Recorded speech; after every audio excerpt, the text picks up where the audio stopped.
திருச்சிற்றம்பலம். திருச்சிற்றம்பலம். வாக்குண்டாம் நல்ல மனமுண்டா மாமலராம் நோக்குண்டான் மேனி நுடங்காது பூக்கொண்டு துப்பா திருமேனி தும்பை கையான் பாதம் தப்பாமல் சார்பார் தமக்கு. ஈண்டிய பெரும் பெயர் என கூறியபடி திருவைந்தெழுத்தில் எல்லா நூல்களின் பொருளும் அடங்கியுள்ள என்பதற்கு அருள்நூலும் ஆரணமும் அல்லது இது நேற்று படிச்ச நாங்கள். இன்றைக்கு நாங்கள் அறிபவன் முதலிய மூன்று. ஒருவன் ஒரு பொருளை அறியும் இடத்து அறிபவன் அவனது அறிவு அறியப்படும் பொருள் என்னும் மூன்றின் கூட்டத்தாலேயே அறிதல் நிகழ்ச்சிகளும். அவை மூன்று முறையே ஞாதிரு ஞானம் ஞேயம் என வடமொழியில் சொல்லப்படும். திருவைந்தெழுத்தில் எல்லா பொருள்களும் அடங்கியுள்ளன என்பதனால் ஞாதிரு முதலிய மூன்றும் அதில் இருத்தல் விளங்கும். அங்கனமாயின் உயிர்களால் அறியப்படுகின்ற கடவுள் மட்டுமே திருவைந்தெழுத்தில் இருப்பது போல வைத்து ஈண்டிய பெரும் கடவுள் என கூறியது என்ன என இங்கு ஐயன் நிகழல் இயல்பு. அது பற்றி அவ்வையத்தை நீக்குதற் பொருட்டு நேயம் என்ற பெயர்க்கு பொருளாக கூறினார். ஏனையவற்றை தன்னுள் அடக்கி நிற்றலின் தலைமையை பற்றி எனவே இதுவே மேல் 2 அருந்தியர் குரம்பை என்றது போல தலைமையை பற்றிய வழக்கு என்றதாயிற்று. அறியப்படும் பொருளாகிய கடவுள் ஏனைய அறிவான் அறிவு என்பவற்றையும் தன்னுள் நிற்றலின் அத்தலைமையை பற்றி அகதொன்றனையும் கூறவே ஏனையவையும் அதனுள் அடங்கின என்பதாம். மகா வாக்கியங்களால் கூறப்படும் பொருள் ஒன்றே அன்றி பல இல்லை என்பர் ஒரு பொருட்கொள்கையாளர். அதனை மறுத்துரைத்தலும் இங்கு யோகிகற்கு கருத்து. ஞாதிரு எனினும் ஞாதா எனினும் ஒன்றே. திருவைந்தெழுத்தின் சிறப்பு பொருள் முதலிய நூலின் உண்மை அதிகார பாடியத்துள் விளங்கும். பெரும் பெயர் கடவுள் பெரும் பெயரால் குறிக்கப்படும் பொருளாகிய கடவுள். ஆராய்ச்சியால் பொருள்களின் பொது இயல்பு மட்டுமே விளங்கும். பொருள்களின் உண்மை இயல்பு விளங்குதல் அனுபவத்தினாலே. அனுபவம் அனுபூதி என்று சொல்லப்படும் அனுபவம் கடவுள் அருளாலே பெறத்தக்கது என்பதே.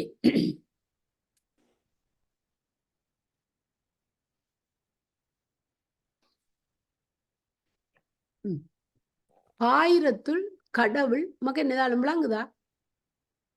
அவ்வளவு கிளியர் இல்ல, பரவாயில்ல, நீங்க வாசிங்க. அவ்வளவு பெருசா தெரியும். எழுத்தாக சின்ன. நான் பாடிக்கிறேன். பாயிரத்தில் கடவுளின் கண்டு என கூறப்பட்டது கண்டு. எனவே அனுபூதியால் என்பது சொல்லாமலே விளங்கும் என்பது யோகிகள் கூறுவது. கடவுளது அருளால் அனுபவத்தில் விளங்கும் பொருள்களையும் யோகிகள் தொகுத்து கொடுத்துள்ளனர். அனுபவத்தில் விளங்குவதாகிய பொருள் நூலின் உண்மை அதிகாரத்தில் விளங்கிய பின் விளங்கும் என்று முன்பு ஆராய்ச்சியில் விளங்குவனவாக குறிக்கப்பட்ட பொருள்கள் போல இங்கே விளங்குதல் அரிதாகும். எனினும் அவற்றையும் முதலில் பெயரளவில் தொகுத்து கூறல் வேண்டும் என்னும் கருத்தால் யோகிகள் தொகுத்து கூறினர். ஆயினும் அவற்றை நூலின் உண்மை அதிகாரத்திலேதான் விளங்க உணர்தல் வேண்டும். பொது இயல்பு சிறப்பியல்புகள். பொது இயல்பு சிறப்பியல்பு என்பன பிற இடங்களில் குறிக்கும் பொருள் வேறு. சைவ சித்தாந்தத்தில் அவை குறிக்கும் பொருள் வேறு. பிற இடங்களில் பொது இயல்பு என்பது பல பொருள்களிலும் பொதுவாக காணப்படும் இயல்பு என்னும் சிறப்பியல்பு என்பது பல பொருட்கு பொதுவாகாது ஒரு பொருட்கே உரித்தா என்ற இயல்பு என்றும் பொருள் தரும். இம்முறை சைவ சித்தாந்தத்திலும் கொள்ளப்படுவது. ஆயினும் பொது இயல்பு சிறப்பியல்பு என்பன குறியீடாக சைவ சித்தாந்தத்தில் மட்டும் வேறு பொருள்களை தரும். அவையாவன ஒரு பொருட்கு இயற்கையாய் அதனை விட்டு ஒரு காலம் நீங்காத நிற்பது சிறப்பியல்பு. அவ்வாறன்றி ஒரு பொருட்கு இயற்கையாய் இல்லாது செயற்கையாய் சிறிது காலம் அதனை பற்றி இருந்து பின்பு நீங்கி போகின்ற சொல்லப்படுகின்ற சொரூபம் தடத்தம். சொரூபம் என்ற சிறப்பு, தடத்தம் என்ற பொது என்பது சொற்களுக்கு நேரானவையாக சைவ சித்தாந்தத்தில் கொள்ளப்படுகின்றன. இதனாலேயே சொரூபம் தடத்தம் என்பவற்றின் பொருளும் விளங்கும். சொரூபம் தன்னியல்பு, சிறப்பியல்பு, உண்மை இயல்பு, இயற்கைத்தன்மை என்பன ஒரு பொருட்சொற்கள். தடத்தம் பொது இயல்பு, செயற்கைத்தன்மை என்பன ஒரு பொருட்சொற்கள். இயக்கத்தன்மையாவது ஒரு பொருட்கு காரணப் பொருள் யாதுமின்றி அப்பொருள் என்று உண்டோ அன்றே அதன் கண் இருப்பது. எனவே அப்பொருள் அழிந்தால்தான் அந்த இயல்பும் அழியும், அல்லது அந்த இயல்பு அழிந்தால் பொருளும் அதனோடு கூடவே அழியும். இத்தன்மையை வடமொழியில் சொரூபம் எனப்படுகிறது. செயற்கைத்தன்மையாவது ஒரு பொருட்கு பிறிதொரு பொருளின் சார்பு காரணமான அதனிடத்தே தோன்றி அந்த சார்பு நீங்கியவுடன் அதுவில் நீங்குவது. இத்தன்மையை வடமொழியில் தடத்தம் எனப்படுகிறது. சொரூபம் பொருளை விட்டு நீங்காது என்றும் அதனோடு இருப்பது என்பதும் தடத்தம் பொருளை விட்டு எப்பொழுதாயினும் நீங்குவது என்பதும் மேற்கூறியவற்றால் விளங்கும். ஆராய்ச்சி எல்லாம் ஆராயப்படும் பொருளை நேரே பெறாமல் சில கருவிகளை கொண்டு அவை வழியாக அவற்றை அறிதலாகியால் அவ்வாறு அறியப்படுவது பொருள்களின் பொதுவியல்பாக அல்லது தடத்தமாகத்தான் இருக்கும். அனுபவமானது பொருள்களை நேரே பற்றி உணர்வது ஆகியால் அவ்வாறு அறியப்படுவதே பொருள்களின் உண்மை இயல்பு அல்லது சொரூபமாகும். பொதுவாக எங்கும் பொது இயல்பு சிறப்பியல்பு என கூறப்படுவன தருக்க நூலில் முறையே சாமானியம் என்றும் இலக்கணம் என்றும் கூறப்படுகின்றன.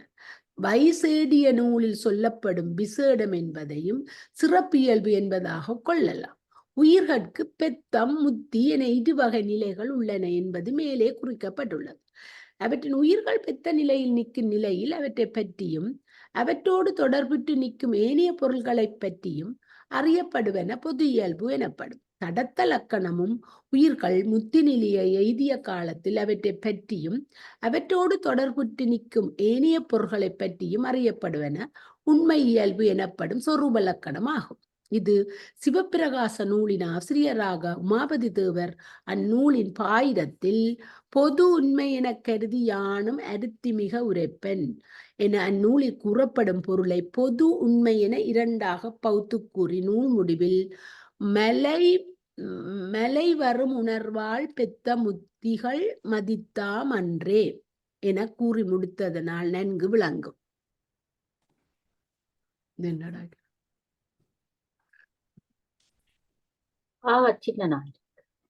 அதான் எனக்கு விளங்குது. என்னன்னா இந்த எனக்கு மஞ்சள் தான் காட்டுது, இதுல கிரீன் காட்டினா நமக்கு கொஞ்சம் விளங்க மாட்டேன். அதான் நான் கேட்டேன். நான் சரி ஒரு மணித்தியாலம் தானே நான் வச்சு முடிக்கிறேன். நீர் வடிவா லிசன் பண்ண. நூல்கள் பொது இயல்பை கூற காரணம் பொருள்களின் உண்மை இயல்பை அவற்றின் இயல்பாகலின் அகது ஒன்றனையே நூல்கள் கூறி போகாமல் பொது இயல்பையும் கூற காரணம் என்னெனின் பொருள்களை பற்றி கூறுமிடத்து அவற்றின் பொது இயல்பை கூறுதல் துலாருந்ததி முறைமை ஆகும். அதாவது முறைமை என்ற நியாயம். துலாருந்ததி முறைமை என்றா துலாருந்ததி முறைமையாவது வானத்துள்ள மீன்களில் அருந்ததி என்னும் மீன் மிகச்சிறியது ஆயினும் அது கற்பிச்சிறந்த ஒரு மகளின் வடிவம் என்பதனால் அதனை பலரும் காணுதல் மரம். அங்கனம் காண விரும்பும் இடத்து அதனை முன்னே கண்டுணர்ந்தவர்கள் அந்த அருந்ததி மீனையே முதற்கண் காட்டினால் காண்போரால் காணுதற்கு இயலாது என்னும் கருத்தினால் அதனை அடுத்துள்ள பெரியதொரு மீனை சுட்டி அதுதான் அருந்ததி மீன் என காட்டி அதனை அவர் கண்ட பின்னே அதுவன்று அருந்ததி மீன் அதனை அடுத்து மிகச் சிறியதாக விளங்குகின்றதே அதுதான் அருந்ததி மீன் என சுட்டுக்காட்டுதல் போன்ற முறைமை. இது நாங்க உண்மை விளக்கத்துல படிச்சலாங்க. எனவே நுண்ணியதாய் அறுதற்குரிய பொருளை முதற்கண் அதற்குரிய நுண்ணிய இயல்பை கூறாமல் அப்பொருள் பிற பொருளின் சார்பால் பெற்றுள்ள பெருமையான இயல்பை சுட்டிக்காட்டி இந்த முறையில தான் கடவுளை உணர்த்துறதை பற்றி சொல்லினோம். இதுவே அப்பொருள் இயல்பு என கூறிய முதல் பின்பு அதனது உண்மை நிலையை கூறுதலே துலா அருந்ததி முறைமை ஆகும். இதனை இக்காலத்தில் அறிந்ததிலிருந்து அறியாததை அறிய புகுதல் என கூறும் முறைமையோடு ஒப்பிடலாம். தடத்தம் பொய்யாகாமை. அருந்ததி மீன் வசிட்டர் என்னும் மீனை ஒட்டினாற் போலவே காணப்படும். அது பற்றி வசிட்டர் என்னும் மீனையே அருந்ததி மீனாக கூறுதல் சார்பு பற்றிய வழக்காகுமே அன்றி பொய்யாகாது. ஆகவே சார்பு பற்றி வரும் பொது இயல்பு அல்லது தடத்த லக்கணம் என்பதை பொய் என்றால் பொருந்தாது. இவ்வாறு நூல்களின் முன்னர் பொதுவாக கூறி பின்னர் உண்மையாக கூறுதலுக்கு ஜோயியல் எடுத்துக்காட்டுக்களை தந்துள்ளார். அவற்றின் பொருள் நூலின் உள்ளே உரைக்கப்படும் பாடியத்தின் தான் விளங்கும். பொருளியர்வை உணர்த்தும் முறைமை மேற்கூறியவாறு இரண்டு வகையினது ஆகியால் நூல்களும் அவ்வாட்டல் பொது நூல் என்றும் சிறப்பு நூல் என்றும் இருவகைப்படும். பிற நூல்களில் சொல்லப்படும் சிறப்பு இயல்புகள் எல்லாம் நிறைவுடையன அல்ல என்பது பற்றியே சிறப்பியல்பை சித்தாந்த நூல்கள் உண்மை இயல்பு என கூறுகின்றன என்னும் ஒரு கருத்தையும் யோகியல் நயம்பட கூறியுள்ளார். இருவகை ஆகமங்கள். ஆகமங்களில் பௌளச்சுரம், மிருகேத்திரம், மதங்கம் முதலிய சில உபாகங்களும் சில மூலாகங்களும் உயிர்கள் பெத்தத்தில் நிற்கும் நிலையில் பொருட்களுக்கு உளவாகும் நிலையையே கூறுதலால் அவை பொது ஆகமும் சர்வன் ஞானோத்தரம் என்னும் உபாகமம் முதலாக சில ஆகமங்கள் உயிர்முத்து நிலையை அடைந்த பொழுது பொருள்களுக்கு உளவாகும் இயல்பை கூறுதலால் அவை உண்மையாகமங்களும் ஆகும். அதனால் இந்த இருதிற நூல்களிலும் கூறப்பட்ட கருத்துக்கள் எங்கேனும் சில இடங்களில் முரண்பாடுடையன போல தோன்றினால் இம்முரண்பாடு துலாயிருந்ததி முறை பற்றி கூறப்படுகிறது. ஆகவே உண்மை நூல்களில் சொல்லப்பட்டதே உண்மை என தெரிந்து கொள்ளுதல் வேண்டும். ஆகமங்கள் பொதுவாயும் உண்மையாயும் நிற்றற்கு காரணம் அவற்றை கேட்டோரது தரத்துக்கு ஏற்ப சொல்லப்பட்டதே ஆகும். பௌவட்கர முதலிய பொது ஆகமங்கள் முனிவருக்கும் பிறருக்கும் சொல்லப்பட்டன. சர்வாஞோனாத்தரம் முதலிய உண்மை ஆகமங்கள் கந்தர் கணேசர் முதலியோருக்கு சொல்லப்பட்டன. உபநிடத வகைகள். உபநிடதங்களும் இவ்வாறே பொது உண்மை என இரு வகைப்படும். சுபாலம் முதலிய சில உபநிடதங்கள் உலகம் இவ்வாறு தோன்றி இவ்விவ்வாறு ஒடுங்கும் இவற்றுக்கு காரணமான கடவுள் ஒருவன் உண்டு என்னும் அளவே கூறி போயினமையின் அவை பொது உபநிடதங்களும். அதர்வசிகை, அதர்வசிடம், சுவேதாச்சுவதரம், கைவல்லிய முதலிய உபநிடதங்கள் உயிர்கள் நிற்றற்குரிய சாதனங்கள், இவை அச்சாதனங்களால் புறப்படும் பயன் இவை என கூறுதலின் அவை உண்மை உபநிடதங்களும் ஆகும். பொது உண்மை என்னும் இரண்டையும் கூறும் பொது சிறப்பு உபநிடதங்களும் உள்ளன. அவை சாந்தோக்கியம் முதலியன. உபநிடதங்களும் ஆகமங்களும். உபநிடதங்கள் சூத்திரம் போல பொருள்களை மிக குறிப்பாக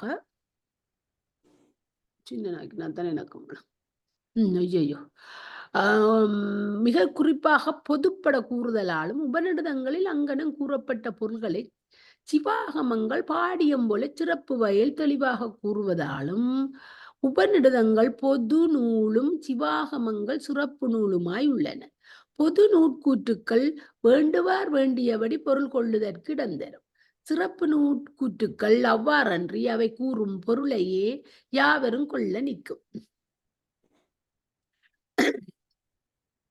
உமாபதி தேவர் வேதாந்த தெளிவாம் சைவ சித்தாந்தம் என்று கூறியதற்கு சேக்கிழார் வேதம் பயனாம் சைவம் போல் என கூறியதற்கு இங்கு காட்டிய பொது உண்மை என்பனவே கருத்தாகும். கேள்வியின் இன்றியமையாமை.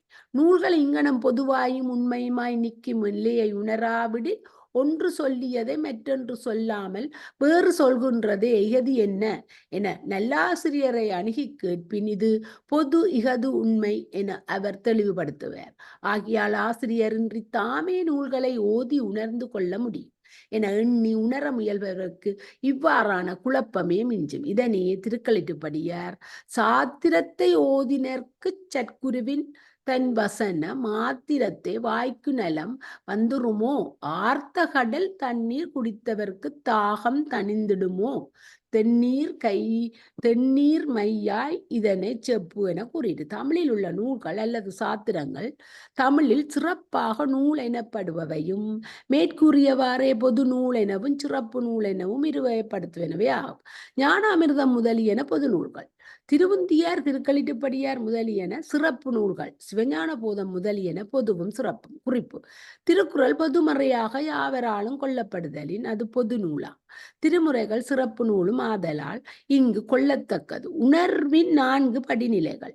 உண்மை உணர்வு 4 படிகளாய் நிகழும். அவை கேட்டல், சிந்தித்தல், தெளிதல், நித்தகுடல் என்பன. மேற்கூறிய பொது இயல்பு உண்மை இயல்பு என்னும் இரண்டில் பொது இயல்பை உணர்வதற்கு கேட்டல், சிந்தித்தல் என்னும் இரண்டுமே போதும். உண்மை இயல்பை உணர்வதற்கு கேட்டல் முதலிய 4 வேண்டும். இயல்புகளின் கூட்டு வகை. பொது இயல்பு, சிறப்பியல்பு என்னும் இரண்டனில் பொது இயல்பை கூறும் வகை அளவை இயல்பு, அளவை இயல்பு என 2. அளவை பிரமாணம் என்றும் இயல்பு இலக்கணம் என்றும் வடமொழியில் சொல்லப்படும். உண்மை இயல்பை கூறும் வகை சாதனம், பயன் என 2. சாதனத்தை பயிற்சி என தமிழில் கூறுதல் ஒருவாறு பொருந்தும். இந்துவின் இந்நூலின் அமைப்பு. பாயிரத்துள் அருந்தியர் குரம்பையுள் ஆன்மா நாடி என கூறப்பட்டபடி ஆராய்ச்சியால் பொது இயல்பை உணரும் முறை நூலின் முன் 6 சூத்திரங்களால் கூறப்படுகிறது. எனவே முன் 6 சூத்திரங்களின் தொகுதி பொது அதிகாரம் ஆகும். பெரும்பெயர் கடவுளின் கண்டு என கூறப்பட்டபடி அனுபவத்தில் உண்மை இயல்பை உணரும் முறை பின் 6 சூத்திரங்களால் கூறப்படுகிறது. எனவே பின் 6 சூத்திரங்களின் தொகுதி உண்மை அதிகாரம் ஆகும். இன்னும் பொது இயல்பு, பிரமாணம், இலக்கணம் என 2 வகையால் கூறப்படும் என்றதனால் பொது அதிகாரம் பிரமாண இயலும் இலக்கண இயலும் என 2 இயல்புகளை உடையதாகும். உண்மை இயல்பு சாதனம் பயன் என 2 வகைகளால் கூறப்படும் என்றதனால் அது நாங்கள் இதுல சிவஞான போதத்துல படிச்ச நாங்கள் சாதனம் பயன் உண்மை இயல்பு கடைசியில உண்மை அதிகாரம் சாதன இயல் பயனியல் என்னும் 2 இயல்களை உடையதாகும்.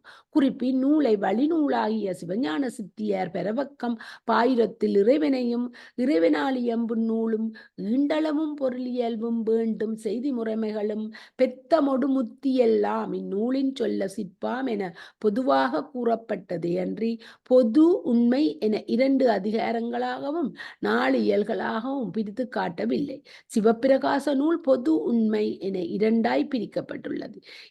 இயற்பிரிவு இல்லை. இயற்பிரிவு யோகிகளுடையது என கருத வேண்டியுள்ளது.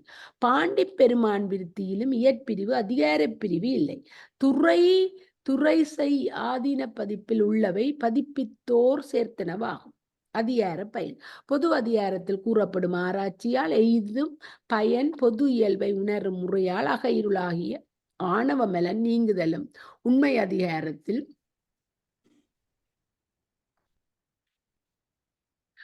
அதிகாரத்தில் கூறப்படும் அனுபவத்துக்கு பயன் உண்மையை உணரும் முறையால் ஆணவ மலத்தினால் உண்டாகிய மயக்கம் பற்றற நீங்குதலும் ஆகும். பாடத்துள் மயர்வு என்றதற்கு மயக்கம் என்பதே பொருள். இங்கு கூறிய பயன் வகை மேற்காட்டி கொண்டு கூட்டல் விளங்கும். ஓர் ஐயம் அறுத்தல் கொண்டு கூட்டி காட்டியவாறே பாடத்தை அமையாது வேறு வகையாக அமைத்ததுக்கு காரணம் காரியத்தை முன்னர் உணர்த்தி பின்னரே அதன் காரணத்தை உணர்த்தல் வேண்டும் என்பதே என்றார் பாடிய உடையார். அவ்வாறு கூறியதில் ஒரு தடை எழுகின்றது. அதாவது மயர் வருதல் காரியமும் பெரும் பெயர் கடவுளின் காண்டல் காரணமாதலின் மயர் வருதலை காண்டலுக்கு முன்னே கூறல் வேண்டுமென்றோ என்பது. அதற்கு யோகிகள் தந்த விடை இதுவே முடிந்த பயன் என்பதை உணர்தற் பொருட்டும் அளித்த என வருவதோடு இணைதற் பொருட்டும் பின்னர் கூறினார் என்பது திரண்ட பொருள். இதுவரையில் விளக்கி வந்தவற்றால் இருள் நீங்கி கண்கள் பொருள்களை முன்பு பொதுவாகவும் பின் சிறப்பாகவும் காணுமாறு வானத்தின் ஒரு திசையிலேயே கதிரவன் எழுந்ததற்கு ஒப்பாகும்படி நன்மக்கள் முன்பு ஆராய்ச்சி உணர்வினால் பொருள்களின் பொது இயல்பை உணர்த்து அதனாலேயே அக இருளாகி ஆணவமலன் நீங்க பெற்ற பின்பு அனுபவத்தாலே பொருள்களின் உண்மை இயல்பை உணர்ந்து அதனாலே ஆணவமலத்தால் உண்டாகிய மயக்கம் முற்றிலும் நீங்கி தெளிவடைதற் பொருட்டு நந்தி தேவர் ஆகமங்களில் ஒன்றனிடத்து முனிவர் குலாத்துக்கு அளித்தது சிவஞான போதம் என்னும் பெயரினுடைய இந்நூல் என்பது விளங்கிற்று. உடன்பாடும் எதிர்மறையும். இருள் நீங்கி கண் பொருள்களை காணுவதற்கு ஞாயிற்றினது தோற்றம் இன்றியமையாதது என்பதை வலியுறுத்ததற்கு கண் காணுதற்கு ஞாயிறு படந்தால் போல என உடன்பாட்டால் கூறாமல் ஞாயிறு படரி நல்லது காண்டல் சொல்லால் கண் போல் என 2 எதிர்மறைகளால் கூறினார். ஒரு உடன்பாட்டுக்கு பொருளை வலியுறுத்தி கூறுவதற்கு அதனை 2 எதிர்மறைகளால் சொல்லுதல் வடமொழி வழக்கம் என்கிறார். ஜோதிகள் வழக்கம் என்றது பெரும்பான்மையாக வருதல் பற்றி என கொள்ளுதல் வேண்டும். அதற்கு வராமை இல்லை என்னும் அணிவகையை எடுத்துக்காட்டாக காட்டினார். சொற்பொருளும் கருத்து பொருளும் இங்கு உவமை ஞாயிறு ஆதலின் ஞாயிறு போல் என கூற வேண்டியிருக்கு அவ்வாறு கூறாமல் கண் போல் என கண்ணையே உவமை போல கூறியதும் மேற்கூறிய இன்றியமையாமை பொருள் விளங்குதற் பொருட்டே என்பதும் யோகிகள் கூறிய அமைதி சொற்பொருள். அவ்வாறாயினும் உவமேயத்தை நோக்குங்கால் ஞாயிற்றை உவமையாக கூறுதலே பாயிரத்தை செய்தவரது கருத்து என்பது விளங்கும் என்பதை யோகிகள் சுட்டியுள்ளார். சில இடங்களில் சொற்பொருள் வேறாயிருப்பினும் கருத்து பொருள் இது என்பது விளங்கும். சொற்பொருளையே அர்த்தம் என்றும் கருத்து பொருளை தாற்பயம் என்றும் வடநூலார் கூறுவர். இன்னும் இவை முறையே வாச்சியார் தத்தம் எனவும் இலச்சியார்த்தார் எனவும் அவர்களால் சொல்லப்படும். தாற்பயம் என்பது சொல்லுவான் குறிப்பு என்றும் இலட்சியார்த்தம் என்பது குறித்த பொருள் என்றும் தமிழில் சொல்லப்படுது. இசை திசைப்பினும் இசையுமென் பொருளே என தொல்காப்பியர் கூறியது இந்த தாற்பயம் அல்லது இலட்சியார்த்தம் அல்லது குறித்த பொருள் என்பதே ஆகும். இந்த நூலின் சிறந்த நோக்கம் இச்சிவஞான போத நூல் மேற்கூறியவாறு பொருள்களின் பொது இயல்பு உண்மை இயல்பு இரண்டையும் கூறுவதற்கு காரணம் ஆகமங்களில் சில பொது இயல்பை மட்டுமே கூறுதலாலும் வேறு சில உண்மை இயல்பை மட்டுமே கூறுதலாலும் அவற்றில் சில பகுதிகள் தம்முள் முரணுவன போல தோன்றும். அவ்விடத்து அவற்றை முரணென கருதாது தூலா அருந்ததி முறைமை பற்றி அவ்வாறு கூறப்பட்டன என உணர்தல் வேண்டும். அங்கனம் உணராமையால் சிலர் சிற்சில ஆகமங்களை மட்டுமே நேரியவாக தமக்கு தோன்றியவாறே கொண்டு அவற்றின் வழி நின்று ஏனைய ஆகமங்களை புறக்கணித்து ஒதுக்குவர். இதனால் தான் சைவத்திற்கு உள்ளேயும் பிரிவுகள் பல உளவாயின. அவை ஐக்கியவாத சைவம், பாடனவாத சைவம் முதலியனவாகும். அவை பின்னர் அவையடக்க பொருள் சமய பிரிவில் காட்டப்படும். ஆகவே அவ்வாறான வேற்றுமைகள் ஆகமங்களுக்கிடையே கருத்து வேறுபாடு யாதுமின்றி கருத்தொருமையே உண்டு என்னும் உண்மையை உணராமையால் தோன்றின. ஆதலின் அத்திரிபு உணர்வை நீக்கி எல்லா ஆகமங்கட்கும் கருத்து ஒன்றேன அவற்றிடையே உள்ள கருத்தொருமையை புலப்படுத்தல் வேண்டும் என்பதே இந்நூலின் சிறந்த நோக்கம் என்றே ஜோகிகள் கொண்டுள்ளனர். இந்த நூலின் நோக்கம் இதுவாதல் பற்றிய இதற்கு சிவஞான போதம் என பெயரிடப்பட்டது என்றும் அவர் உரைத்தார். சிவஞான போதம் என்னும் பெயர் ஆகமங்களுடைய கருத்து பன்மை இல்லை, கருத்து ஒருமையே உள்ளது என்பதை விளக்க எழுந்தது இந்நூல் என்பதை எவ்வாறு தெரிவிக்கும் என்றும் வினாவுக்கு ஜோகிகள் விடை தந்துள்ளார். அது வருமாறு ஞான வகை அபரஞானம் பரமஞானம் என ஞானம் இருவகைப்படும். அபரமண்டா கீழ், பரமண்டா மேல். ஞானம் அண்டா உணர்வு. அபரஞானம் நூல் உணர்வு, பரஞானம் அனுபவ உணர்வு. அபரஞானத்தை தரும் நூலும் அது பற்றி அபரஞானம் அல்லது ஞானம் என உபதேசித்து கூறப்படும். மிகது உயர் ஞானம் இரண்டாம் மாறா மெலமகல அகலாத மண்ணு போல திருவருள் ஒன்று ஒன்று அதனை தெரிய ஓதும் சிவாகமம் என்று உலகறிய செய்யும் செப்பும் நூலே என்னும் சிவப்பிரகாசத்தாலே அறியப்படும். அம்முறையில் இங்கு சிவஞானம் என்பது அதனை தருகின்ற சிவாகமத்தே ஆகும். போதித்தல் பொருள்களை ஐயன் திரிபுவார ஒரு படித்தாக அறுதியிட்டு உணர்த்துதல். சைவாகமங்களின் பொருளை நிச்சயத்து உணர்த்துதல் பற்றிய இந்நூல் சிவஞான போதம் என பெயர் பெற்றது என்பது வடமொழி சிவஞான போதத்தின் இறுதி சூத்திரத்தில் கூறப்பட்டுள்ள ஒரு தொடரால் விளங்குவதாகும். சிவாகம நாட்பாதங்கள். இனி பொதுப்பட இங்கு சிவாகமம் என கூறியிருப்பின் சிவாகமங்களில் உள்ள நாட்பாதங்களுள் தலையாய ஞான பாதமே குறிக்கப்பட்டது. இது மலர்மிசை ஏகினான் மானடி சேர்ந்தார் என்றாற் போலும் இடங்களில் மலர் என பொதுப்படவே கூறப்பட்டதாயினும் மலர்கள் தலைமை பெற்று விளங்குதல் பற்றி தாமரை மலர் என்றே பொருள் கொள்வது போல்வது. எனவே இதுவும் ஒரு வகை தலைமை பற்றிய வழக்கு. பூவுக்கு தாமரையே, பொண்ணுக்கு சாம்பு நதம். பூவெனப்படுவது பொறிவாள் பூவே என்றாற் போல கூறப்படுதலான தாமரை மலரின் தலைமைப்பாடு அறிய கிடக்கின்றது. நீங்க தனிய வாசிக்கிறமா ஐயா? கிரியை என கருவும் அவையாவும் ஞானம் கிடைத்தற்கு நிமித்தம் என்றமையால் ஞான பாதமே தலையாயது என்பது விளங்கும் என்பது பட அதனை விளக்கினார். குறிப்பு: சிவஞான போதம் என்பதற்கு சிவத்தை அறிகின்ற நிமித்தம்.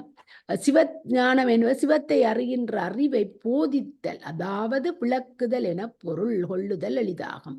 திருவாதவூரடிகள் புராணம் முதலியவற்றில் சிவஞான போதம் என்பதற்கு இக்கருத்துப்படவே பொருள் கூறப்பட்டுள்ளது. ஆயினும் யோகிகள் இவ்வாறு வலிந்து பொருள் கொள்ளுதற்கு காரணம் உண்டு. வேதத்தில் உள்ள கருமகாண்டம் ஞானகாண்டம் என்னும் இரு பகுதிகளின் பொருளையும் ஆராய்ந்து நிச்சயித்தற்கு ஒரு சில நூல்கள் உள்ளன. அவை பூர்வ மீமாம்சை, உத்தர மீமாம்சை என்னும் நூல்களாகும். மீமாஞ்சை ஆராய்ச்சி நூல். பூர்வம் முற்பகுதி, கர்மகாண்டம் உத்தரம் பிற்பகுதி, ஞானகாண்டம். இவ்வாறு சிவாகமங்களின் பொருளை ஆராய்ந்து நிச்சயித்துரைத்தற்கு நூல் இருக்கவே வேண்டும். அதுவே ஒரு ஆகமத்தில் அமைந்த சிவஞான போதம் என கருதியது. இந்நூல் இப்பெயரை பெற்றதற்குரிய காரணத்தை இங்கனன் ஜோகிகள் வலிந்துரைத்து காட்டியதற்கு காரணமாகும். ஒரு வினாவும் விடையும். இனி இந்நூல் ஞான நூலே என்று கிரிய நூல் என்று ஆகியால் சிவாமங்களில் உள்ள ஞான பாதத்தை மட்டுமே எது ஆராய்கின்றது என உரைத்தல் தவிர்க்க முடியாது. சிவாகமங்கள் 4 பகுதிகளுடையனவாக சொல்லப்படும். பகுதிகள் பாதம் எனப்படுகின்றன. அந்நாட்பாதங்களாவன சரிய பாதம், கிரியா பாதம், யோகபாதம், ஞானபாதம் என்பன. ஞானம் தவிர மற்ற 3ஐயும் பொதுவாக கிரிய என அடக்கி கூறுதலும் உண்டு. ஞானபாதம் பொருளை ஆராயும் இது நூல் இதுவாயின் மற்ற 3 பாத பொருளையும் ஆராயின் நூல் யாவை என்னும் வினா மேற்கூறிய யோகிகளது கருத்தையொட்டி எழுகின்றது. அதற்கும் விடை கூறினார்.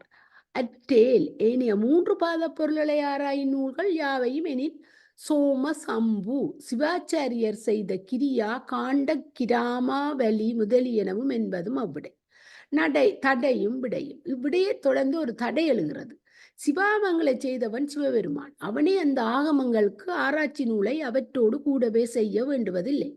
ஏதேனும் காரணம் பற்றி ஆராய்ச்சி நூலையும் தானே அப்பொழுது செய்ய கருதினானாயின் 4 பாதத்தை பற்றி ஆராய்ச்சி நூலையும் அவன் செய்திருத்தல் வேண்டுமன்றி ஏனைய 3 பாத பொருளை ஆராயும் நூலை பிற்காலத்தில் பிறர் செய்க என தான் செய்யாது விடுத்திருந்தானாயின் 4 பாதத்தை பற்றிய ஆராய்ச்சி நூலையும் தான் செய்யாது விடுத்திருத்தல் வேண்டும்.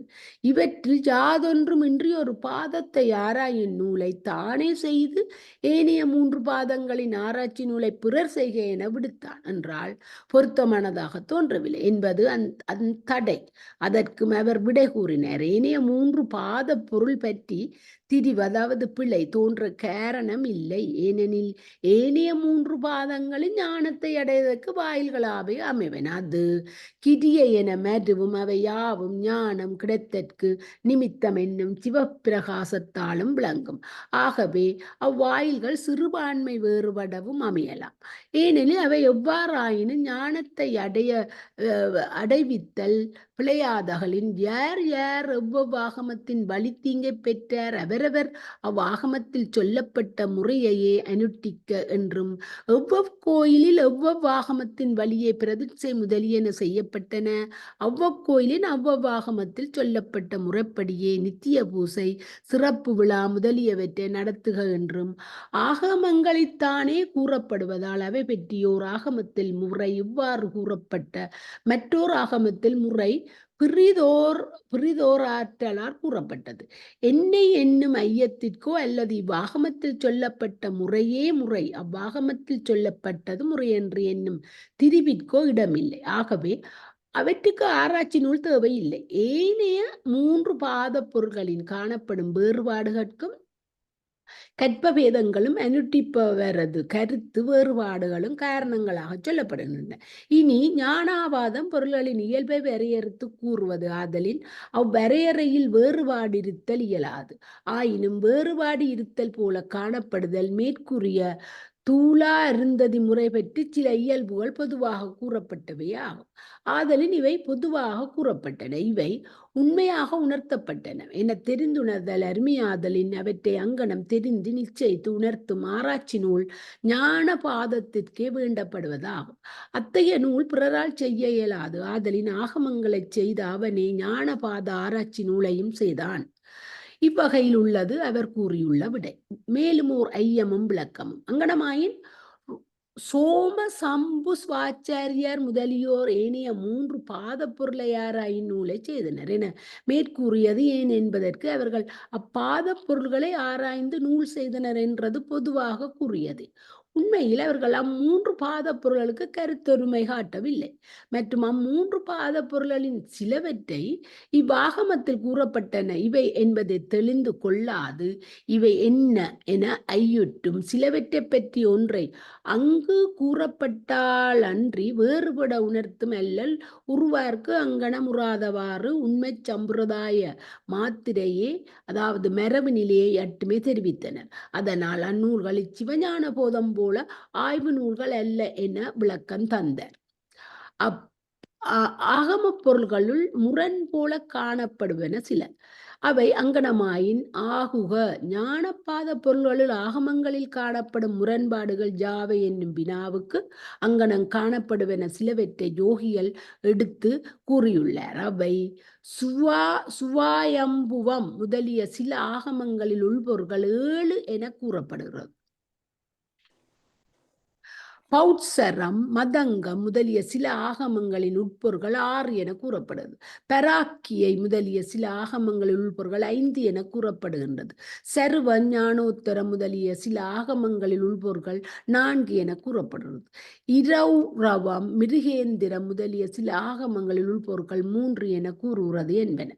அனைத்து பொருட்களை 3ஆக வகுத்து காட்டுதலின் எல்லாம் அடங்குதலாலும் அம்மூன்றில் அடங்காது காணப்படுவது எதுவும் இல்லையா ஓரோர் ஆகமத்தில் ஓரோர் கருத்து பற்றி ஒன்றையே சிறிது வேறுபடுத்தி வேறு வேறாக எண்ணுவதால் தொகை வேறுபடுதல் அன்றி உண்மையில் வகையால் அவை வேறுபடாமையால் தொகுத்து கூறும் வழிப்பொருள்கள் 3 என்பதில் ஆகமங்களிடையே கருத்து வேறுபாடு இல்லை என்பதை சிவஞான போத நூல் ஆராய்ச்சி முறையால் விளங்குகின்றது என்பதை யோகிகள் வலியுறுத்தியுள்ளனர். இவ்விடத்தில் நாம் சிலவற்றை ஒப்பு நோக்கிக் கொள்ளலாம். பெரிய புராணத்தில் செய்வானும் செய்வினையும் சேர்வையனும் சேர்ப்பானும் என கூறியதற்கு ஏற்ப உமாவதி தேவர் திருவருட்பயன் நூலில் செய்வானும் செய்வினையும் சேர்வையனும் சேர்ப்பவனும் உயர்வான் உளன் என்று ரெண்டிலையும் ஒரே மாதிரி சொல்லியிருக்கிறோம் கூறினார். ஆயினும் அவரே அந்த திருவருட்பயனில் அந்த குறட்கு முன்குறளில் ஏகனேகன் இருள் கருமம் மாயையின் 2ஆக இவை 6 ஆதி இல்லை என கூறினார். இனி சிவபிராசோன் நூலில் அவர் பல கலை ஆகம வேதம் ஜாவையினையும் கருத்து பதி பசு பாசம் தரித்தல் என்பதில் 3 பொருளை கூறினார். திருமந்திரத்தில் பதி பசு பாசம் எனப்பகர் 3இல் பதியினை போல் பசுபாசம் எனாதி என 3 பொருள்களை உறப்படும். சான்றவர் ஆய்ந்திடத்தக்கவாம் பொருள் 3ல மறையலாம் மொழிய நின்றன் ஆன்றதொல் பதியிறை 6 உயிர் தொகை வான்றலை என்னவே வகுப்பர் என்னவே என்கின்றது கந்தபுராணம். இதனால் பதி பசு பாசம் என பொருள் 3 என்பதே உண்மையாக 3ற்கு மேலாக கூறுவன எல்லாம் அம்மூன்றனுள் சிலவற்றை சில கருத்து பற்றி வேறுபடுத்தி கூறுவன என்பதே தெளிவாகும். பசு பாசத்தோடு பதியாய் பெற்றி என ஞானாமிர்தத்தில் கூறப்பட்டது. பதி பசு பாசம் என்பவை இறை உயிர் தலை என தமிழில் சொல்லப்படுகின்றன. மேல் ஏகன் அநேகன் என காட்டிய திருவருட்பயனில் மாய 2 என சொல்லப்பட்டது. அவை சுத்த மாயையும் அசுத்த மாயையும் ஆகும். அவை சுத்தம் அசுத்தம் என்னும் வேற்றுமை பற்றி அவ்வாறு 2ஆக கூறப்பட்டனவே அன்றி வேறில்லை. ஏனெனில் 2ம் மாயே ஆகலின் ஆணவம் கண்மம் மாயை என எண்ணும் பொழுது மாயை ஒன்று என்றே வைத்து எண்ணுவர். இனி காரியத்துக்கும் காரணத்துக்கும் இடையே வேற்றுமை இல்லை ஆயினும் பயன் பற்றி காரிய மாயையே என வேறு வைத்து காரண மாயையே மாயை என்னும் பெயரால் கூறுவர். இவ்வாறு பொதுவாக மேற்போக்கில் சில வேறுபாடுகள் காணப்படினும் உண்மையில் பொருள் 3 என்பதில் வேறுபாடின்மையை உணர்தல் இன்றியமையாதது. குறிப்பு: சிவஞான போத நூல் தோன்றிய நோக்கத்தை யோகிகள் இவ்வாறு சைவாகமங்களின் பொருள் முன்னோடு பின்முரணாகாது ஒற்றுமையுடையனவே ஆதலை தெளிவித்தலாலேயே வலியுறுத்தி கூறினார். ஆயினும் அதை அவ்வாறு ஏற்க கொள்ளுதல் எளிதில் இயலாததாகவே உள்ளது. ஏனெனில் நூல் முழுவதையும் நோக்கும் இடத்து சித்தாந்த சைவத்துக்கு மாறுபட்ட கருத்துக்களை எங்கும் மறுக்கப்பட்டு சித்தாந்தம் வலியுறுத்தப்படுகின்றது வலியுறுத்தப்படுகிறது அன்றி குறிப்பிட்ட 2 அல்லது பல ஆகமங்களை சுட்டி அவற்றிடையே இன்ன முரண்பாடுகள் மேற்போக்காக பார்க்கும் பொழுது காணப்படும். ஆயினும் ஆழ்ந்து நோக்கினால் அவை இன்ன வகையில் ஒருமைப்பாடு உடையனவாதால் விளங்கும் என ஓரிடத்தும் விளங்கப்படவில்லை. யோகிகளது பாடியமும் நூலின்படிதான் உள்ளது. ஆயினும் யோகிகள் தமது கருத்தை நிறுவுவதற்கு மேலே காட்டிய பொருள்களின் எண்ணிக்கையில் உள்ள மாறுபாட்டினை ஒரு பெரிய மாறுபாடு என்ன சொல்ல இயலாது. பொருள்களை எண்ணும் பொழுது சில வேளைகளில் தொகுத்தும் சில வேளைகளில் வகுத்தும் எண்ணுதல் வழக்கத்தில் உள்ளது. அதனால் அதனை ஒரு மாறுபாடு என்று குறிப்பிட இயலாது. இனி பொருளியல்பில் கூட சில மாறுபாடுகள் மிகச் சில இடங்களில் சொல்லப்படுகின்றன. அவை சுத்த மாயை, அசுத்த மாயை இரண்டும் பொருளே இரண்டாக உள்ளனவா, அல்லது ஒரு மாயை தானே சுத்தம் அசுத்தம் என இரண்டு பதிகளாக உள்ளதா? இந்த வினாவுக்கு ஒரு சாரார் முதலில் கூறியதை விடையாகவும் மற்றொரு சாரார் இரண்டாவது கூறிய விடையாகவும் கூறினர். இதில் கருத்தொருமை இல்லை. இதனை யோகிகளை எடுத்து காட்டுகின்றார். வித்யா தத்துவம் 7 காலமும் நியதியும் தோன்றிய பின்னர் கலை என்னும் தத்துவம் தோன்றுகிறதா? கலை என்னும் தத்துவம் தோன்றிய பின்னர் கால நியதிகள் தோன்றுகின்றனவா? இதிலும் அவ்வாறே ஒருமைப்பட்ட கருத்து இல்லை. இன்னும் கலை நின்றும் வித்தையும் வித்தை நின்று அராகமும் தோன்றுகின்றனவா? அவ்வாறன்றி காலம் நியதி கலை இவை போல வித்தை அராகங்களும் நேரே மாயையிலிருந்து தோன்றுகின்றனவா? இதிலும் இரண்டுபட்ட கருத்தே உள்ளது. இப்படி சில வேறுபட்ட கருத்துக்கள் உள்ளன. ஆயினும் இவை சிறிய வேற்றுமைகளாகவே கருதி விடப்படுகின்றனவே அல்லாது இவற்றால் சித்தாந்தத்துக்கு பெரிய ஊறுகள் விளைவன போல எண்ணி வழக்கீடு நடைபெறவில்லை.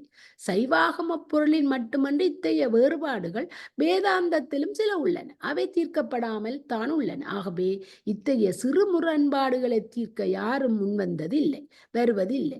மெய்கண்டார் அதனை செய்ய முன் வந்ததாக அவரது நூலிலும் எந்த ஒரு குறிப்பும் காணப்படவில்லை. உபநிடத வாக்கியத்துக்கு பொருள் கொள்வதில் கருத்து வேறுபாடுகள் உள்ளன. அவற்றுள் இவ்வாறு பொருள் கொள்வதே நேரிது என கூறுகின்ற குறிப்பு மெய்கண்டாரது நூலில் உள்ளது. அதுபோல் ஆகமங்களில் வேறுபட்ட கருத்தை உள்ளத்தில் கொண்டு அவற்றில் இதுவே நேரிது என நிறுவுகின்ற குறிப்பு அவரது நூலில் இல்லை. இது மெய்கண்டாரது நூலில் மட்டுமன்று, அந்நூலின் வழிநூல் சார்பு நூல்களிலோ திருவுந்தியார் திருக்கல்ட்டுப்படியாரிலோ கூட இல்லை.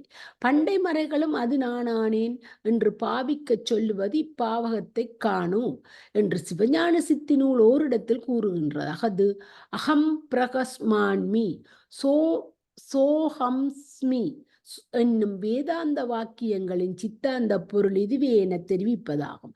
அதுபோல சைவாகமங்களில் இன்ன வேறுபட்ட கருத்துக்களில் இதுவே நேரிதாய கருத்து என துணிவிப்பதாக அதில் ஓரிடத்தும் வாக்கியம் காணப்படவில்லை.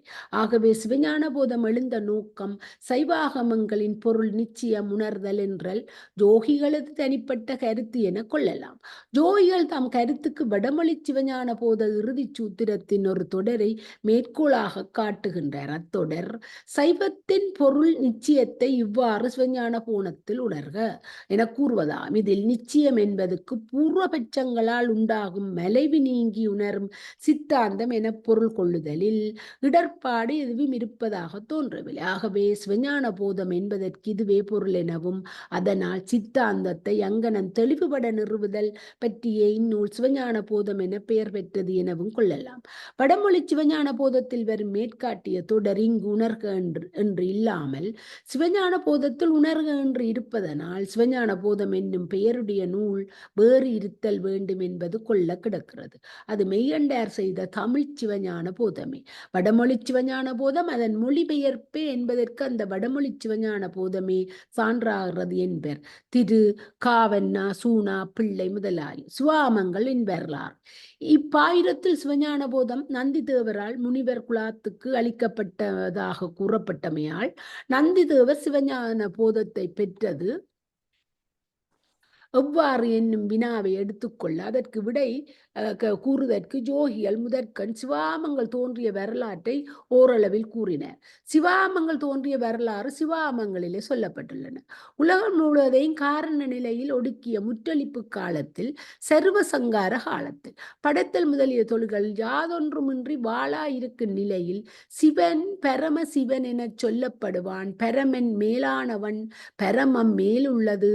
அப்பொழுது அவனது சக்தி அதாவது ஆற்றல் பராசக்தி எனப்படும். பரா அதாவது மேலானவள் சக்தியை ஆற்றலை பெண்ணாகவும் சக்தியை உடைய பொருளை ஆணாகவும் விளங்குவர்.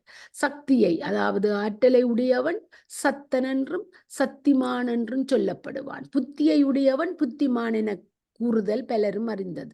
புத்தன் என்பது பெயராயுள்ளது. பரமசிவனுக்கு அவனது சக்தியாகிய பராசக்தியே வடிவமாகியால் பரமசிவனது அறிவு விளைவு செயல் முதலிய யாவும் அவனது சக்தியே ஆகும். அறிவாற்றல், விளைவாற்றல், செயலாற்றல் ஆகிய இவை முறையே ஞானாசக்தி, இச்சாசக்தி, கிரியாசக்தி எனப்படும். செயலின்றி இருக்கும் சிவன் படைப்பு தொடக்கத்தில், அதாவது சிருட்டி தொடக்கத்தில் உலகத்தை படைக்க விரும்புவான். அவ்வாறு விரும்புவதே ஒரு சக்தி தான். இந்த சக்தி இச்சா சக்தி ஆகும். அங்கனம் இச்சையாய் நின்ற பராசக்தி பின்பு மேலே சொல்லிய சுத்தமாயை அசுத்தமாய என்னும் இருமாயையுள் முதலில் சுத்தமாயையை முன்பு அறிந்து நிற்கின்ற அறிவு வடிவாயும் பின்பு செயற்படுத்தி நிற்கின்ற செயல் வடிவாயும் பெற்றுவாள். அதாவது முன்பு ஞானசக்தியாயும் பின்பு கிரியாசக்தியாய் நின்று பெற்றுவாள். அதனால் அந்த சுத்தமாயையிலிருந்து முதற்கண் நுண்ணொளி தோன்றும். அந்த நுண்ணொளியே நாதம் எனப்படுகிறது. நுண்ணொளி பின்பு இடையொளியாய் வளரும். அந்த இடையொளி விந்து எனப்படுகிறது. இடையொளி பின்பு பருவொளியாய், அது பருமையொளியாய் விரியும். அந்த பருவொளியே பல்வேறு அக்கரங்கள் ஆகும். அக்கரம், வண்ணம், எழுத்து என்பன ஒரு பொருட்சொற்கள். அக்கரங்களை சிவன் முன்பு பதங்கள், அதாவது சொற்களாக்கி, பின்பு வாக்கியங்கள் சொற்றொடர்களாக்கி, பின்பு நூல்களாகவும் நூல்களாக, அதாவது வேதங்களாகவும் ஆகமங்களாகவும் செய்வான். வேத சுவாமங்கள் தோன்றிய வரலாறு இது. சக்தி சிவ விளக்கம். இங்கனம் கூறிய வந்தவற்றால் செயலின்றி சிவனாய் இருப்பவன் எவனோ அவனே செயல் நிலையில் சக்தியாய் நிற்றல் விளங்கும். ஆயினும் ஓர் உடம்புதானே செயலாற்றும் ஒரு சிறு பகுதியில், அதாவது சினை அல்லது உறுப்பு என்றும், செயலற்றாது வாளாயிருந்து செயலாற்றும் பகுதியை அங்கனம் ஆட்டிவிக்கும் பெரும்பகுதி முதல் அல்லது உடம்பு என்றும் வழங்குவதற்கு ஏதுவாய் இருதிறப்பட்டு இயைந்து நிற்றல் போல இறைவனும் செயலாற்றும் கூற்றில் சக்தி என்றும், வாளாயிருந்து செயலாற்றும் கூற்றை அங்கனம் ஆட்டிவிக்கும் கூற்றில் சிவன் எனவும் வழங்குவதற்கு ஏதுவாய் இருகூறுபட்டு இயைந்து நிற்பன். திருமேனி செயலின்றி இருக்கும் நிலையில் உருவமின்றி இருக்கின்ற இறைவன் செயலாற்றும் நிலையில் உருவங்கொண்டு நிற்பன். அவ்வுருவம் அருவத்திருமேனி, அருவுருவத்திருமேனி, உருவத்திருமேனி என 3 வகையில் அமையும். அருவன் நிற்களம் என்றும், உருவம் சகலம் என்றும், அருவுருவம் சகல நிற்களம் என்றும் சொல்லப்படும். இறைவன் அறுதலை மட்டும் செய்யும் பொழுதும் செப்புதலை மட்டும் செய்யும் பொழுதும் அருவமாகியே நிற்பன். அதாவது தனது பெருவியாபகத்தில் ஒரு சிறு பகுதி செயற்படுமாயினும் அச்செயற்பாடு வெளிப்பட தோன்றாத நிலையில் நிற்பன். அறிதலை மட்டும் செய்யும் பொழுது சிவன் என்றும் என்னும் பெயரையும், செய்தலை மட்டும் செய்யும் பொழுது சக்தி என்னும் பெயரையும் பெறுவான். பரமசிவன், சுத்த சிவன் அல்லது சொரூப சிவன் என்றும் இங்கு கூறிய சிவன் தடத்த சிவன் என்றும் அறியப்படத்தக்கவன். அருவத்திருமேனி உயிர்களின் அறிவுக்கறிவாய் நிற்றல் அல்லது அதனை யாவராலும் எதிர்நிலையாக காண்டல் இயலாது. அறிதலையும் செய்தலையும் ஒருங்கே செய்யும் பொழுதே இறைவன் அருவுருவ திருமேனிய உடையவனாய் இருப்பான். அத்திருமேனி மேல் நிலையை அடைந்த ஒரு சிலருக்கு ஒளிவடிவாய் புலனாதல் அன்றி பலருக்கு ஏனைய உருவுடைய பொருள்கள் போல புலனாதல் இல்லை. இத்திருமேனியுடன் இருக்கும் நிலையில் இறைவன் சதாசிவன் என பெயர் பெறுவான். இந்நிலையில் இருந்தே இறைவன் வேதாகமங்களை அருளி செய்தான். சதாசிவமூர்த்தம். சதாசிவமூர்த்தத்துக்கு 5 முகங்களும் 10 கைகளும் உள்ள. கிழக்கு முதலிய 4 திசைகளையும் நோக்குவனாய் 4 முகங்களும், அவற்றின் மேல் நடுவே வானத்தை வடகிழக்கா திருப்பி நோக்கும் ஒரு முகமும் உள்ளன. உச்சி, கிழக்கு, தெற்கு, வடக்கு, மேற்கு இடங்களில் உள்ள முகங்கட்கு முறையே ஈசானம், தற்புருடம், அகோரம், வாமதேவம், சத்தியோசாரம் என்பன. எப்படி? உச்சிக்கு ஈசானம், கிழக்குக்கு தற்புருடம், தெற்குக்கு அகோரம், வடக்குக்கு வாமதேவம், மேற்குக்கு சத்தியோசாரம். படிச்சதோ 5 முகங்களின் கிழக்கு முதலாக நோக்கி கீழ் நின்ற 4 முகங்களாலும் சதாசிவமூர்த்தி 4 வேதங்களையும் மேல் நிற்கும் ஈசான முகத்தால் சிவாகமங்களையும் அருளி செய்தார். உச்சியில் உள்ள ஈசானம் என்னும் ஒரு திருமுகமே கிழக்கு முதலிய திசைகளை முறையாலே நோக்கி தற்புருடம் முதலிய 4 முகங்களாய் நிற்கும். அந்த 4 முகங்களில் முகம் ஒன்றுக்கு 5 ஆகமங்களாக 20 ஆகமங்களையும் இயல்பான ஈசான நிலையில் நின்ற முகத்தால் 8 ஆகமங்களையுமாக 28 ஆகமங்களை சதாசிவமூர்த்தி அருளி செய்தார். அந்த 28 ஆகமங்களே மூலாகமங்களாகும். மூலாகமங்களின் பொருளை அவ்வப்பொழுது சிலருக்கு விரித்தும் தொகுத்தும் அருளி செய்யப்பட்டன உபாகமங்களாகும். ஈசானம் முதலாக கூறப்பட்ட 5 மந்திரங்களாகும். அவை பஞ்ச பிரம மந்திரங்கள் எனப்படும். பிரமம் பெரிது. மந்திரங்களை சிவசக்தியை இடமாக கொண்டு அவற்றை உச்சரிப்பதற்கு அவற்றிற்கு உரிய பயன்களை கொடுக்கப்படுகிறது. அவ்வாறு பஞ்சபிரம மந்திரங்களான இடமாக கொண்டு நிற்கின்ற பஞ்சசக்திகளே சதாசிவமூர்த்திக்கு பஞ்சமுகங்களாக நிற்கின்றன. இனி அந்த பஞ்ச சக்திகளின் ஈசானத்திலேயே சிரசாயும், தற்புருட சக்தியே முகமாயும், அகோர சக்தியே இருதயமாயும், வாமதேவ சக்தியே மறைவுறுப்பாயும், சத்தியோசாத சக்தியே பாதமும், பொதுவான ஏனைய திருமேனியாயும் நிற்கும். இதனை யோகிகள் சிறிதளவு குறித்திருக்கின்றனர். சிவாகம வேதங்கள் மூலாகமங்கள் 28ஐயும் அருளி செய்த பின் சதாசிவமூர்த்தி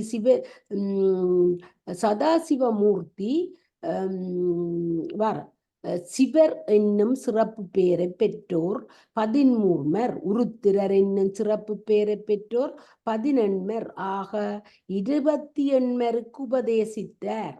சிவர்களுள் பிரணவர் என்பவரும் உருத்திரர்கள் மகா உருத்திரர் என்பவரும் முதன்மையாக சொல்லப்படுகின்றனர்.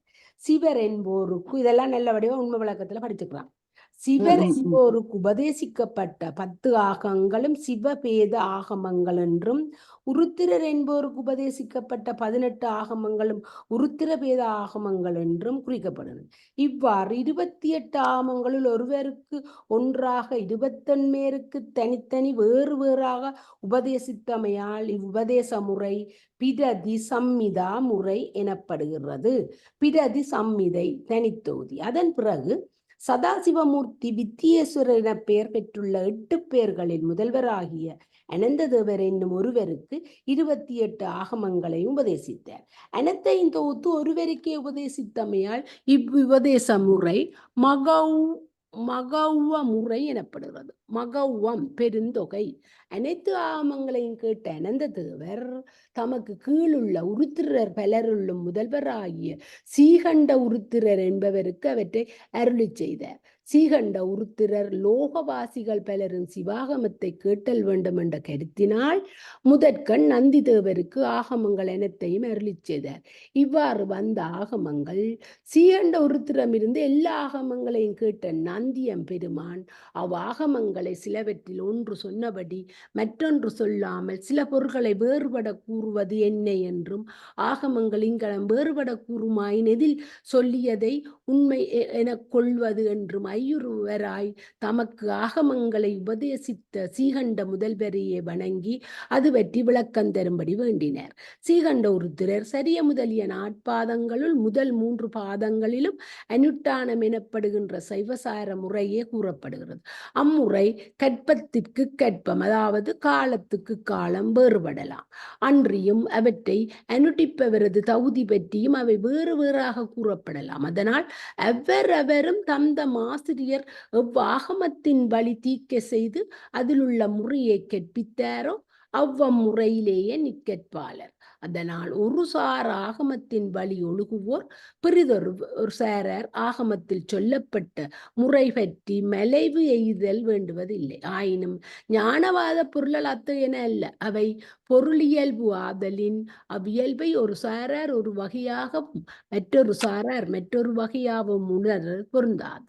அவ்வாறு உணர்தல் மெய்யுணர்வு ஆகாது, திரிவுணர்வே ஆகும். ஆதலின் ஞானவாத பொருள்களில் காணப்படும் மாறுபாடுகள் துலா அருந்ததி முறை பற்றி கூறப்பட்டன என உணர்ந்து யாவரும் உண்மையால் உணர்த்தப்பட்டதனே உணர்தல் வேண்டும். அங்கனம் உண்மை யான் உணர்த்தப்பட்டவை யாவை என்னும் அவா நிலையை நிரப்புவதாய் அமைந்த இரௌரவம் என்னும் ஆகமத்தில் உள்ள சிவஞான போதம் என்னும் படலம் அது ஞானபாத பொருளை எல்லாம் பொது உண்மை என 2ஆக பகுத்துணரும்.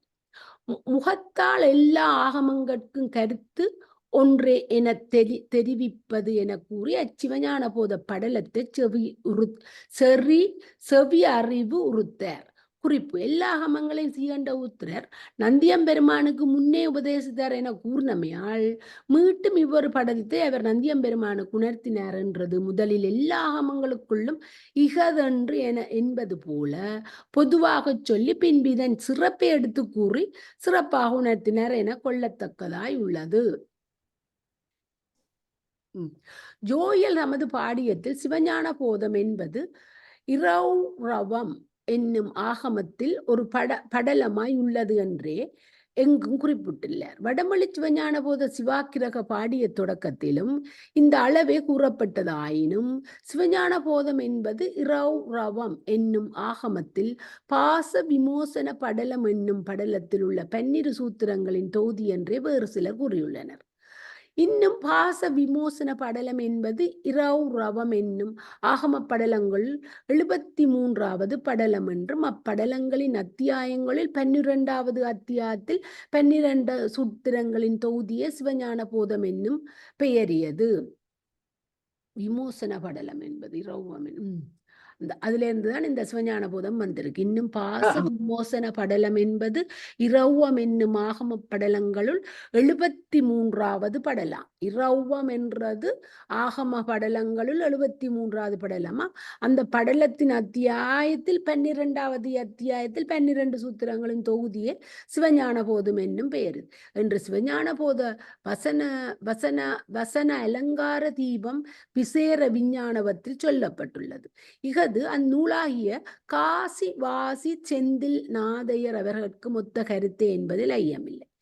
தமிழ் சிவஞான போதத்துக்கு வடமொழியில் மூல நூல் உண்டு என்பதை நிறுவது எழுந்த முயற்சிகள் எவ்வகையில் நிகழ்ந்தன என்பதை இந்த வேறுபட்ட கருத்து பெண்மைகள் எனக்கு தெரிவிக்கும். சிவஞான போதம் நிலவுலகில் வந்த வரலாறு. சீகண்ட முனிவர் வாழ் சிவஞான போதத்தை கேட்டுணர்ந்த நந்தி தேவர் தம் முதல்வரது திருவுள குறிப்பின்படி தம் மாணவர்களுக்குள் முதல்வராகிய சனற்குமார முனிவருக்கு அதனை செவி அறிவித்து அவர் வழியாக ஏனைய முனிவர்களையும் உணரச் செய்தார். அது பற்றியே இப்பாயிரத்துள் நந்தி முனி கணத்து அளித்த சிவஞான போதம் என கூறப்பட்டது. பின்பு சனற்குமார் ஒரு பாட்டுல வருது, அந்த முதல் பாட்டுல நந்தி முதி கணத்து அளித்த சிவஞானம். பின்பு சனற்குமார முனிவர் தம் மாணாக்கருக்குள் தலைவராகிய சத்திய ஞான தரிசினிக்கு செவி அறிவித்தார். அவர் தம் மாணாக்கருள் சிறவந்தர்வராகிய பரஞ்சோதி மாமுனிவருக்கு செவி அறிவித்தார். அவர் தமிழ்நாடு திருமந்திரத்திலையும் இந்த பாட்டு எல்லாரும் ஒழுங்கு அவர் தமிழ்நாடு செய்த தவப்பயனாலே திருவண்ணை நெல்லூரில் அவதரித்தருளி மெய்யுணர்வின் முற்று பேருடையராய் எழுந்தரிலிருந்த மெய்கண்டதேவர் வாழ் வந்து சிவஞான போதத்தை நல்கி இதனை ஈண்டுள்ளார். உணர்ந்து உய்தற் பொருட்டு மொழிபெயர்த்து செய்து பொழிப்புரைக்க என்று அழிந்தருளி பொழிப்புரைக்கும் வகையையும் சத்திய ஞான தரிசனிகள் வாழ் தாம் கேட்டவாறு வகுத்தருளி செய்து நீங்க அவரும் அவ்வாறே மொழிபெயர்த்து பொழிப்புரையும் செய்தருளி தம் மாணாக்கர் பல்லோருள்ளும் சிறந்த அருணந்தி குரவருக்கு அளித்தருளினர். இவ்வாறு வரலாறு கூறுவதால் சிவஞான போத பொருள்கள் படைப்பு காலத்தில் சதாசிவமூர்த்தி உபதேசித்தபடியே வழி வழியாக மாற்றமின்றி வருகின்றன என்பதும் அவைகளில் எந்த ஒன்றையும் யாரும் தம் மனதுக்கு தோன்றியபடி சொல்லி வைத்து விடவில்லை என்பதும் வலியுறுத்தும் என்பது கருத்து. இருவகை சந்தான குரவர்கள். சீகண்ட முதல்வர் பால் உபதேசம் பெற்ற திருநந்தி தேவர் முதலிய நால்வரும் அம்முதல்வரது அருகிலேயே கைலாயத்தில் இருப்பவர் ஆதலால் அகச்சந்தான குரவர் என சொல்லப்படுவர். மெய்கண்ட தேவர் முதலிய நால்வரும் அருணந்தி தேவர், மறைஞான சம்பந்த சிவாச்சாரியார், உமாபதி தேவர் கைலைக்கு புறம்பே உள்ள நிலவுலகத்தார் ஆதலால் புறச்சந்தான குரவர் என சொல்லப்படுவர். சித்தாந்த சாத்திரங்கள். புறச்சந்தான குரவர் நால்வருள் மூன்றாவராகிய மறைஞான சம்பந்தர் நூல் யாதும் செய்யவில்லை. தமிழில் சதமணிக்கோவை என ஒரு நூல் உள்ளது. அகதி மறைஞான சம்பந்தர் செய்ததே என திமு அருணாசலம் பிள்ளை எம்ஏ அவர்கள் எழுதியுள்ளாரோ. மறைஞான சம்பந்தர் சதமணிக்கோவை என்ற ஒரு நூலை எழுதியிருக்கிறார். மெய்கண்ட தேவர் அருளி செய்தது சிவஞான போதம் ஒன்றே.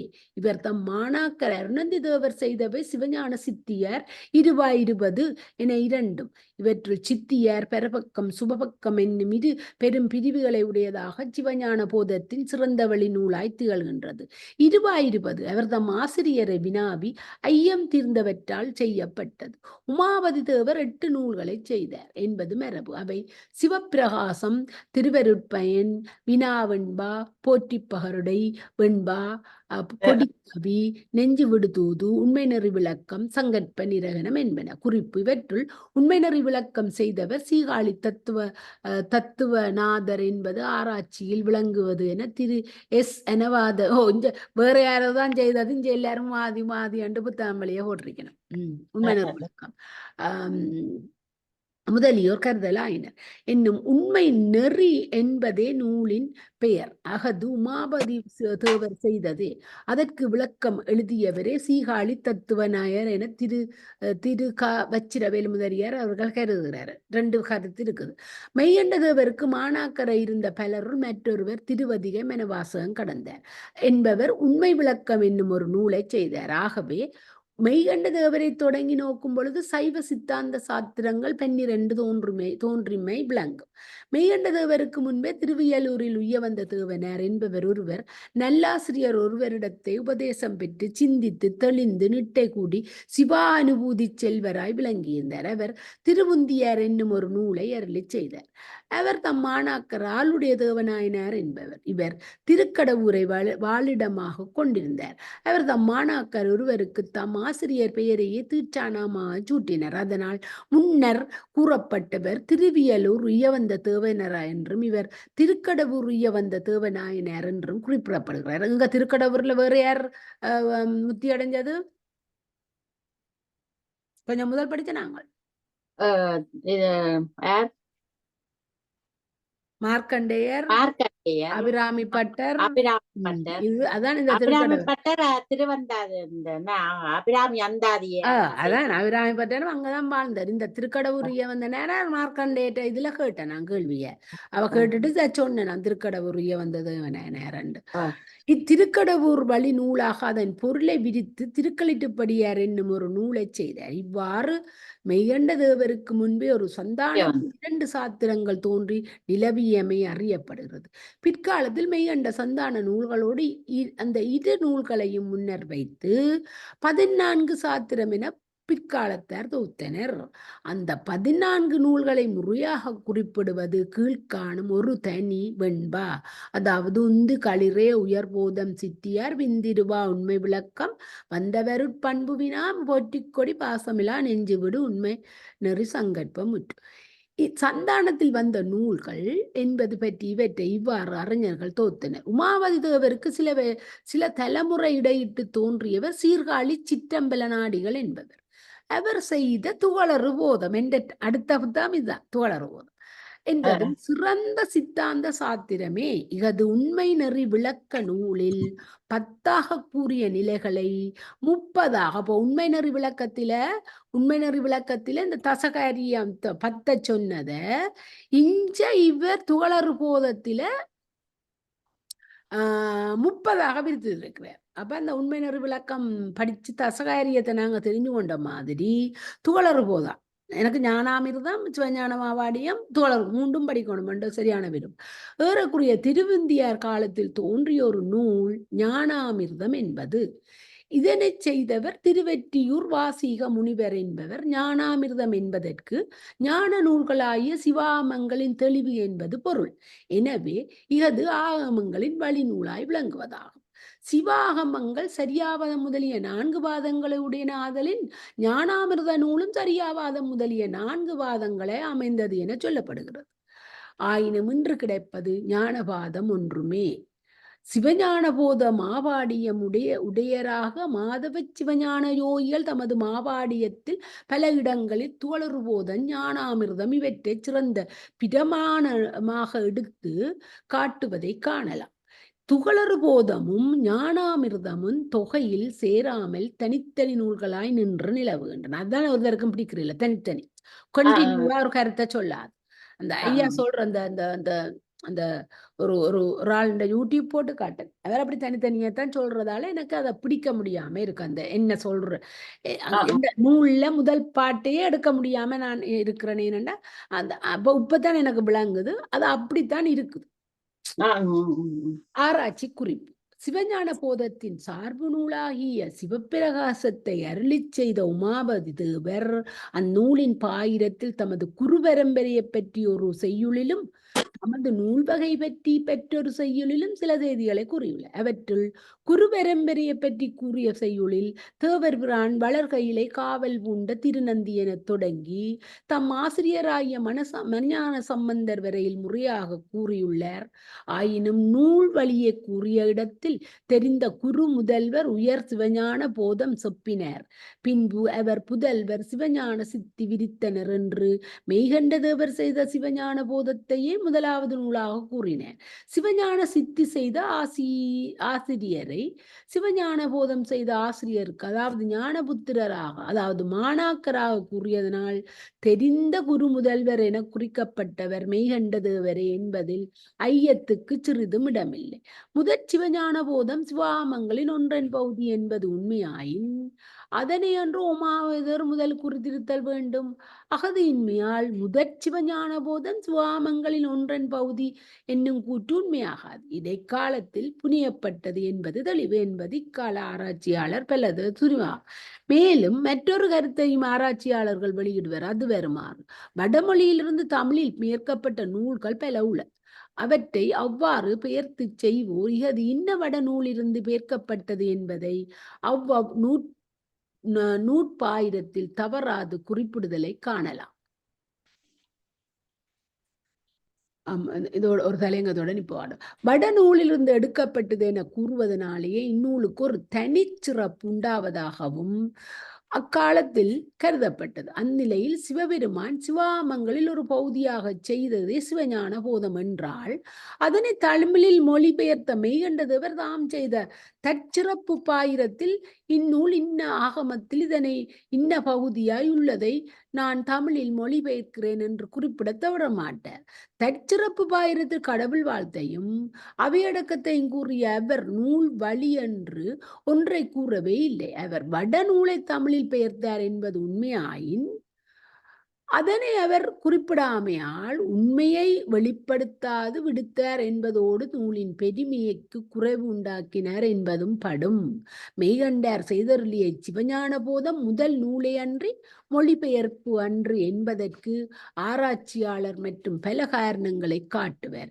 அவற்றையெல்லாம் இங்கு எடுத்து காட்டுதல் மிகையாகும். இருவகை பொழிப்பு: பிண்டம் பொழிப்பு, கண்ணழிவு பொழிப்பு என பொழிப்புரை இருவகைப்படும் என்பது மேலே சொல்லப்பட்டது. பக்கம் 5-6. அவற்றுள் கண்ணழித்துரைக்கும் பொழிப்புரையே வடமொழியாளர் வாத்தியம் என்பர். நாங்கள் அது முதலே படிச்சுட்டோம். பொழிப்புக்கு அவர் வாத்தியம் என்று பேரு. வடமொழி சிவஞான போத நூலை மெய்கண்டாருக்கு அறிவித்த பரஞ்சோதி மாமுனிகள் இதனை தமிழில் பெயர்த்து வாத்தியமும் செய்ய என ஆணை தந்தார் என யோகிகள் மேலே கூறின. ஆதலின் மெய்கண்டார் அவ்வாறு இந்நூலுக்கு வாத்தியம் என்ற பொழிப்புரையும் செய்தார் என உரை கூறிய யோகிகள் வார்த்திகமாவது இது என்ன என்பதை பின்னர் விளக்குவதாய் இங்கு குறித்தார். அவ்வாறே அவர் இதனை முதற் சூத்திரத்தில் உரை தொடக்கத்தில் விளக்குதல் காணலாம். உயர் சிவஞான போதம். சிவஞான போத நூல் தமிழ் உலகத்திற்கு வந்த வரலாற்றை விளக்கிய யோகிகள் பின்பு அந்நூலை இப்பாயிரம் உவர் சிவஞான போதம் என கூறியதன் காரணத்தை விளக்கினர். அதாவது சரியை கிரிய யோகம் என்னும் 3 பாதங்களை ஆராயும் நூல்களின் உயர்ந்ததாய சிவஞான போதம் எனவே இந்த ஞான பாதத்தை ஆராய்கின்ற நூல் என்பதை கூறியதாயிற்று. அதனாலேயே இந்நூல் முதலிய பொருள் சைவாமங்களின் ஞானபாத பொருளை ஆராயும் ஆராய்ச்சி என்பதும் அறியப்படுகிறது. இதனை யோகிகள் இப்பாயிரத்தில் முன்னுரை தொடக்கத்திலேயே சைவாமங்களில் உளவாய நாட்பாதங்களுள் வைத்து ஞானபாதத்தோதிய பொருளை ஆராயும் ஆராய்ச்சி இந்நூலின் கண்ணெடுத்துக் கொள்ளப்பட்டது என கூறினர். இனி ஞானவாத பொருள் ஆராய்ச்சி என்பதும் அப்பொருளில் சில ஆகமங்கள் தம்முள் மாறுகொள்வன போல தோன்றுதல் பற்றி எழும் ஐயத்தை நீக்கி அனைத்து ஆகமங்களுக்கும் கருத்து ஒன்று என கருத்தொருமை காட்டுதலே ஆகும் என்பதையும் அவர் பின்பு விளக்கியதை கண்டோம். இந்நூல் ஞானபாத பொருளை ஆராய்வது என கூறியதனாலேயே அதற்கு முற்பட்ட சரியை முதலிய 3 பாத ஆராய்ச்சி நூல்களை கற்றுணர்ந்த பின்னரே இந்நூல் கற்கத்தக்கது என்பது போந்தது. அது போதரவே ஏனை 3 பாத நூல் அறிவும் அவ்வறிவுக்கு ஏற்ற ஒழுக்கமும் உடையவராய் அவ்வொழுக்கத்தின் பயனாக நித்திய வத்து விவேகம் தோன்றா பெற்ற அதனாலேயே இனி பிறவியில் வீழ்தற்கண் அச்சம் மிக உடையவராய் பிறவி நீங்கிய நிலையை பெறுதற்கு கண் பேரவா உண்டாக பெற்றவர்க்கே இந்நூல் உரியது என்பதும் போந்தது.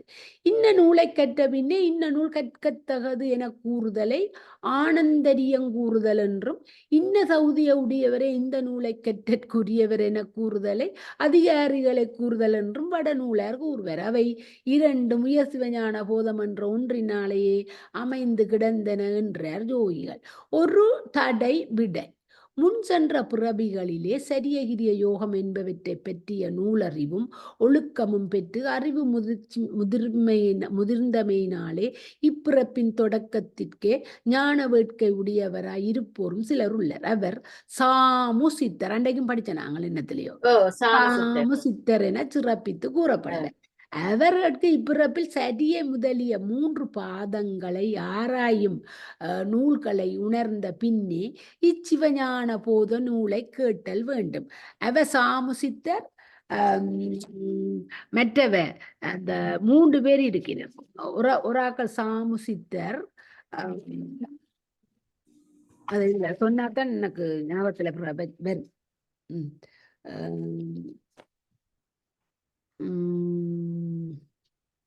இங்கே ஒளி வச்சன, இன்னத்துல ஒளி வச்சன.